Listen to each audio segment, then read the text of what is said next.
Assalamualaikum warahmatullahi wabarakatuh. Salam sejahtera buat kita sekalian. Sahabat YouTube, rekan-rekan mahasiswa, kali ini saya akan berbagi materi tentang korelasi berganda dan regresi berganda. Mari kita lihat bersama.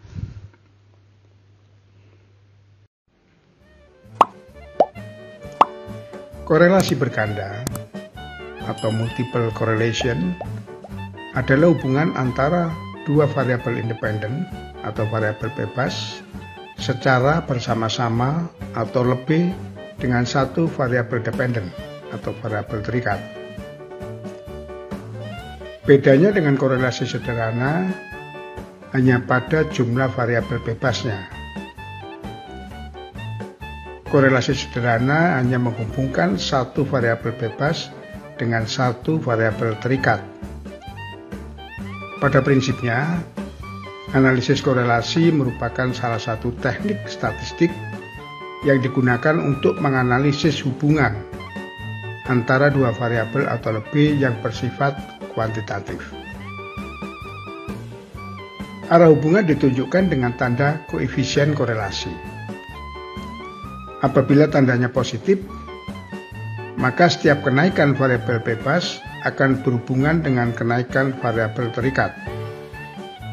Sementara itu, apabila tandanya negatif, maka setiap kenaikan variabel bebas akan berhubungan dengan penurunan variabel terikat. Keeratan hubungan korelasi berganda dinyatakan dengan koefisien korelasi yang digunakan untuk mengukur keeratan hubungan antar variabel yang diukur, yang disimbolkan dengan huruf R besar, yang memiliki koefisien korelasi antara -1 sampai dengan +1. Sedangkan regresi berganda atau multiple regression adalah model prediksi yang melibatkan lebih dari satu variabel bebas atau variabel prediktor. Bedanya dengan regresi sederhana hanya pada jumlah variabel bebasnya.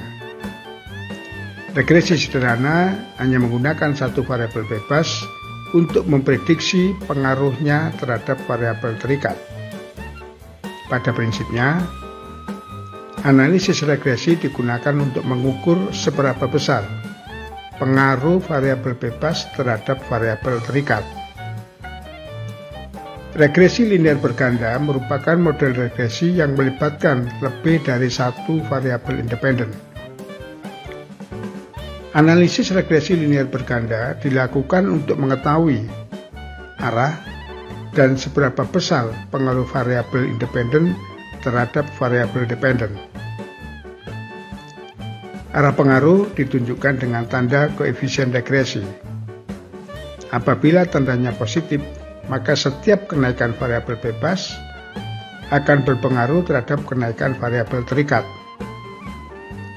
Sementara itu, apabila tandanya negatif, maka setiap kenaikan variabel bebas akan berpengaruh terhadap penurunan variabel terikat. Sebelum kita lanjutkan simulasi SPSS untuk menghitung korelasi dan regresi, ada beberapa hal penting yang perlu diketahui. Yang pertama, bahwa dalam model kerangka pikir, korelasi antar variabel digambarkan dengan mata anak panah dua sisi, seperti terlihat pada gambar tersebut. Sedangkan regresi digambar dengan satu mata anak panah dari variabel bebas ke arah variabel terikat, seperti nampak pada gambar ini. Yang kedua, perlu diketahui bahwa pada aplikasi SPSS tidak tersedia menu khusus korelasi berganda. Maka dalam implementasi menggunakan regresi dengan mengambil hasil nilai R besar,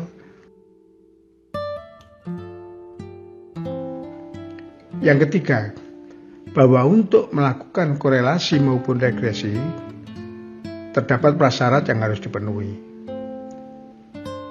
Untuk melakukan korelasi, prasyarat yang harus dipenuhi bahwa data harus berdistribusi normal. Sedangkan untuk regresi, harus memenuhi prasyarat asumsi klasik yang meliputi uji normalitas, uji multikolinearitas, uji heterogeneitasitas, dan uji autokorelasi jika data mengandung data time series. Untuk melakukan uji asumsi klasik, sudah saya sediakan link pada kolom deskripsi untuk dapat dipelajari. Selanjutnya untuk melakukan interpretasi hasil regresi berganda, akan saya jelaskan saat simulasi SPSS di bagian berikutnya dari video ini. Baik, kita sekarang melakukan simulasi untuk korelasi berganda dan regresi berganda. Untuk memberikan interpretasi dari koefisien korelasi, menurut para pakar dibagi berikut ini. Nilai 0 sampai dengan 0,199 dikategorikan sangat rendah, nilai 0,20 sampai dengan 0,399 dikategorikan rendah, 0,40 sampai dengan 0,599 dikategorikan sedang, 0,60 sampai dengan 0,799 kategorinya kuat, dan 0,80 sampai 1 kategorinya sangat kuat. Oke, kita lanjutkan, kita buka data. Seperti ini datanya. Saya lengkapi di sini gambar korelasi berganda, ditunjukkan dengan mata anak panah pada dua sisi. Yang sebelahnya regresi berganda seperti nampak pada gambar ini. Kemudian kita juga siapkan SPSS. Langkah selanjutnya adalah dari data ini kita copy semua.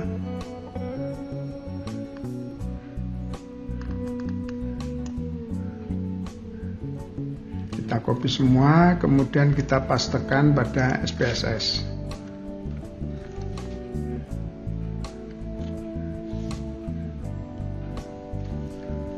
Selanjutnya nama-nama variabel ini kita sesuaikan dengan mengklik variabel view.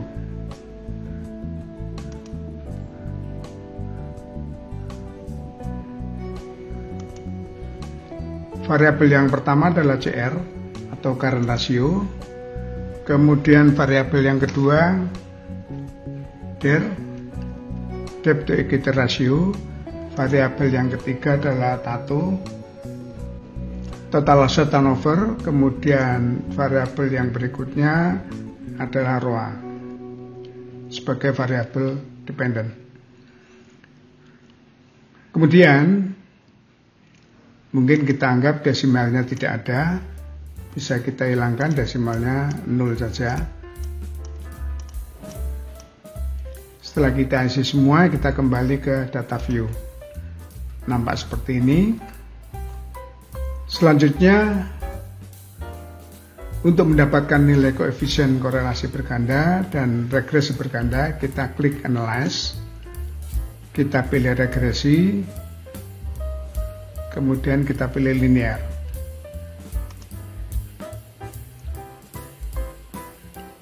ROA kita masukkan ke kolom dependent dengan mengklik anak panah ini.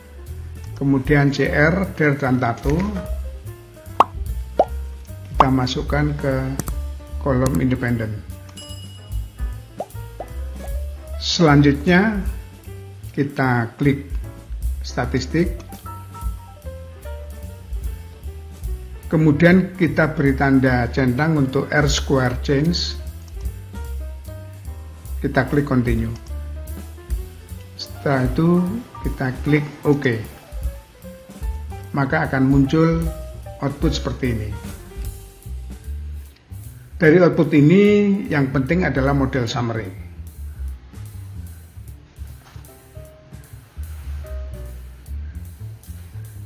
Berdasarkan tabel model summary, diketahui bahwa besarnya korelasi berganda antara DER, CR, dan TATO terhadap ROA itu ditunjukkan pada nilai R di sini, yaitu sebesar 0,354. Yang mana sesuai dengan kategori yang tadi sudah saya sampaikan, ini termasuk menunjukkan hubungan yang rendah. Sedangkan dari analisis regresi berganda, kontribusi atau pengaruh secara simultan variabel CR, DER, dan TATO terhadap ROA sebesar R square 0,125 atau 12,5%, sedangkan sisanya sebesar 87,5% ditentukan oleh variabel lain yang tidak terdapat pada model ini.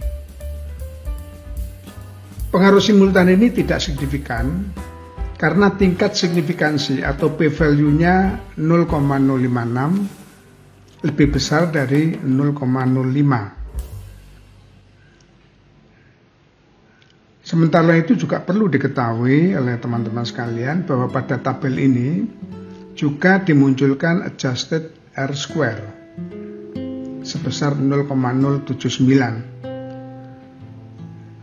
Selanjutnya pertanyaannya, apa bedanya antara R square dengan adjusted R square? R square merupakan angka yang berkisar antara 0 sampai 1 yang mengindikasikan besarnya kombinasi variabel independen yang secara bersama-sama mempengaruhi nilai variabel dependen. Semakin mendekati angka 1, model yang dikeluarkan oleh regresi tersebut akan semakin baik. Sementara itu, R square adjusted ini adalah untuk melengkapi kelemahan R square tersebut. Dan kita bisa menggunakan R square adjusted tersebut. Pada R square adjusted, ini sudah mempertimbangkan jumlah sampel data dan jumlah variabel yang digunakan. Jadi apabila pada R square belum memperhatikan jumlah sampel data maupun jumlah variabel, maka pada adjusted R square itu sudah mempertimbangkan jumlah sampel data dan jumlah variabel. R square adjusted ini akan menghitung setiap penambahan variabel dan mengestimasi nilai R square dari penambahan setiap variabel. Apabila penambahan model ternyata memperbaiki hasil regresi, maka penambahan variabel tersebut akan meningkatkan nilai R square adjusted. Namun, jika pola baru dari penambahan variabel menunjukkan hasil yang kurang dari estimasinya, maka R square adjusted akan berkurang nilainya. Sehingga nilai R square adjusted tidak selalu bertambah apabila dilakukan penambahan variabel. Oleh karena itu, banyak para pengajar, para dosen yang memilih R square adjusted daripada R square. Demikian, Sobat YouTube, rekan-rekan mahasiswa, penjelasan secara singkat mengenai korelasi berganda dan regresi berganda. Semoga bermanfaat bagi Anda semuanya. Terima kasih.